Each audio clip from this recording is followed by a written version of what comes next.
అన్ని ఛానళ్ళు ఏదైతే మోడీని ఒకప్పుడు విపరీతంగా ద్వేషించే ఛానళ్ళు, భారతీయ జనతా పార్టీని ద్వేషించే ఛానళ్ళు కూడా ఈ దఫా ఎన్డీఏని అధికారంలోకి వస్తుంది, 300కు పైగా సీట్లు వస్తుంది అన్నటువంటిదే ప్రకటిస్తూ వచ్చారు. బీజేపీని 300 దాటుతుందని, ఎన్డీఏగా 350, 400 వస్తుందని కూడా చెప్పుకొచ్చారు. అయితే యోగేంద్ర యాదవ్ మంచి సెఫాలజిస్టు, కేజ్రీవాల్కి సన్నిహితుడు, ఆయన మాత్రం అసలు సమస్య లేదు, ఎన్డీఏ కూటమి వస్తుంది అంటూ చెప్తొచ్చారు.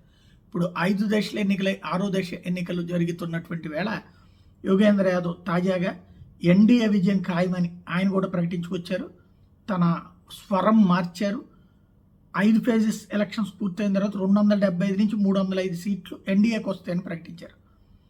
ఒరిస్సా, తెలంగాణలో భారతీయ జనతా పార్టీ పుంజుకుంది అని ప్రకటించారు.